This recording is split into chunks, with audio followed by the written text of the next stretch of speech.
বাংলাদেশ জাতীয়তাবাদী দল বিএনপির কেন্দ্রীয় নির্বাহী কমিটির বিজ্ঞান ও প্রযুক্তি বিষয়ক সহ সম্পাদক আমরা বিএনপি পরিবারের সম্মানিত উপদেষ্টা নরসিংদী জেলা বিএনপির সম্মানিত সদস্য এবং প্রকৌশলী আরাফুদ্দিন বকুল তিনি বলে, বিগত আন্দোলন সংগ্রাম থেকে শুরু করে জেল জুলুম নির্যাতিত নেতাকর্মীদের পাশেই ছিলাম। এমনকি প্রতিটা আন্দোলনে সংগ্রাম সমাবেশ থেকে শুরু করে কেন্দ্রীয় ঘোষিত অবরোধ, মশাল মিছিল দলের হাইকমান্ডের নির্দেশে রাজপথে পাহাড়ের মতো চেপে বসেছিলেন প্রতিটা আন্দোলন সংগ্রামে অংশগ্রহণ করে। এ সময় উপস্থিত ছিলেন রায়পুরা উপজেলা বিএনপি, পৌরসভা বিএনপি ও পলাশতলী ইউনিয়ন বিএনপি সহ ভিডিওতে প্রদর্শনীয় সকল নেতৃবৃন্দ।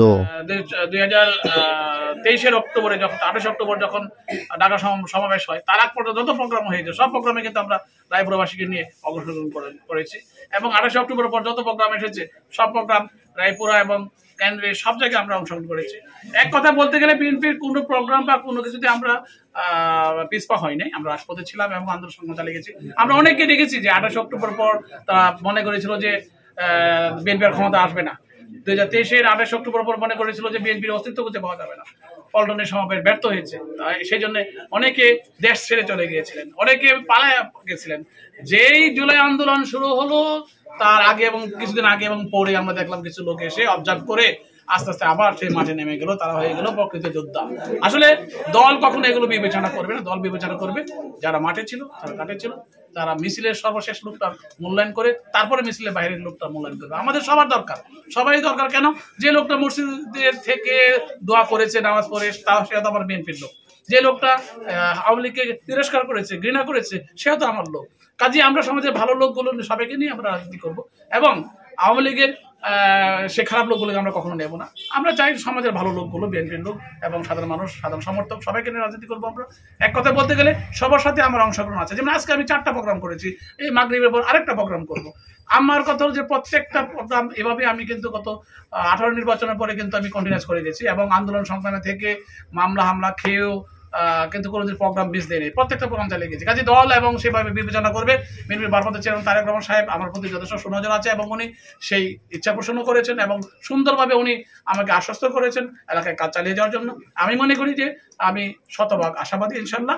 মনোনয়নের ব্যাপারে আমার কোনো 0% আমার কোনো নেগেটিভ সেন্স নাই, কারণ আমি কাজ করেছি সে বিদায়। আরেকটা জিনিস হলো, নির্বাচিত হলে যে জিনিসটা আমি সবসময় বলি, নির্বাচিত হওয়ার আগেই 2018 সনে আমি আমার মনের একটা ভাব প্রকাশ করেছিলাম। আমার যে প্ল্যানিং, 18 সনে প্ল্যানিং, আমার রায়পুরাকে নিয়ে আমি কিভাবে উন্নয়ন করবো, রায়পুরা চরাঞ্চলকে নিয়ে উন্নয়ন করবো। সবার আগে চরাঞ্চলের ঝগড়াকে আমাকে বন্ধ করতে হবে। চরাঞ্চলের এই যে অবৈধভাবে ভালো তুলে চরাঞ্চলের বিভিন্ন গ্রামকে ধ্বংস করে দিচ্ছে, সেগুলো কিন্তু আমাদের বন্ধ করতে হবে। আমাদের বিএনপি বারবার তারেক রহমান সাহেব যখন লন্ডনে মিটিং করেছি তখন কিন্তু উনি আমাকে বলেছেন যে হ্যাঁ, এগুলো বন্ধ করতে হবে, কারণ এগুলো বন্ধ না করলে অবৈধভাবে ভালো তুলে কিন্তু আমাদের গ্রামগুলোকে ধ্বংস করে দিচ্ছে। চরমোদা ইউনিয়নে দেখা গেছে যে এখন মাত্র 3টা গ্রাম আছে, হাজার হাজার বিঘা জমি নদীতে চলে গেছে। যারা ভালো দস্যু তাদের কিন্তু কোনো গায়ে লাগে না, তারা কিন্তু রেগুলার টাকা পাচ্ছে, কিন্তু আমরা সেই টাকার তোয়াক্কা করি না। আমরা তোয়াক্কা করি এই সাধারণ মানুষ যারা কষ্ট করছে, তাদের বাপ দাদার কবরস্থান নদীবক্ষে চলে গেছে, তারা বুঝে তাদের কত কষ্ট লাগে। যাদের স্কুল, যে স্কুলে পড়াশোনা করছে সেই স্কুল চলে গেছে নদীবক্ষে, তারা কেমন লাগে তারা বুঝে। সেই জন্য আমি বলি বালুদস্যু বা অবৈধ বালু উত্তোলনকারীদের বিরুদ্ধে আমাদের যুদ্ধ অব্যাহত থাকবে। আমরা পর্যায়ক্রমে সেটা করে যাব। হ্যাঁ, আপনি তুলেন, আপনি নিয়ম মতো করেন, শৃঙ্খলার মতো তুলেন, টেন্ডার মোতাবেক তুলেন। আপনি 20 ফিট গভীরে যেতে চান, 20 ফিট গভীরে যান, কিন্তু আমি 100 ফিট গভীরে চলে যান যখন বালু তুলতে তুলতে এই চুম্বক ড্রেজার দিয়ে, তখন দেখা যায় যে বিরাট একটা সমুদ্র হয়ে যায় মানে পানির নিচে, যার জন্য নাকি ওয়াটার টার্বুলেন্সে আশপাশের গ্রামগুলো সব ধ্বংস হয়ে যায়। আমার কত লোক নিয়ম অনুযায়ী, সিস্টেম অনুযায়ী যেটা হওয়া দরকার সেটা হতে হবে, বিএনপিটা এমন সেটা হবে, কিন্তু এই সরকার আমলে হতে পারে না। কারণ গত আওয়ামী লীগ সরকার আমলে যারা করছিল তারা কিন্তু এখন করে করে আমাদের এই গ্রামগুলোকে ধ্বংস করে দিচ্ছে। কাজে বিএনপির ভারপ্রাপ্ত চেয়ারম্যান তারেক রহমানের নির্দেশ, আমরা আমাদের জনগণকে আমরা বাঁচাবো, জনগণকে আমরা সেভ করবো, এলাকাকে সেভ করবো, এটা আমাদের সবচেয়ে বড় প্রতিজ্ঞা। কাজে এলাকার উন্নয়ন করে, এলাকার চরাঞ্চলের উন্নয়ন করে, রায়পুর উন্নয়ন করে, শিল্পায়ন করবো, পর্যটন নগরী করবো, পাশাপাশি শিক্ষা, শিল্প এবং খেলাধুলা সমস্ত ক্ষেত্রে আমরা বিভিন্ন ধরনের অবদান রাখবো। যেমন ফুটবল একাডেমি করবো, ফুটবল খেলা নিয়ে উনি আমার ছেলের ফুটবল খেলা এত উৎসাহী হয়েছেন, আমার ছেলে খবর নিয়েছেন। পাশাপাশি উনি বলেছেন যে আমরা গ্রাম থেকে যে ছেলেটা ফুটবল খেলার জন্য উৎসাহী এবং তার মেধা আছে সেইগুলোকে ক্লাস 2 ক্লাস 3 থেকে আমরা তুলে নিয়ে এসে আমরা একটা মেসি হলে তৈরি করবো, যাতে নাকি বাংলাদেশ সারা বিশ্বের কাছে মেসির মতো খেলা প্রদর্শন করে পরিচিত হতে পারে, বাংলাদেশকে পরিচিত করতে পারে। কাজে আমি মনে করি রায়পুরা হবে সর্বদিক দিয়ে একটা মডেল, যে মডেল দিয়ে সারা বাংলাদেশ কিন্তু পরিচিত লাভ করতে পারে।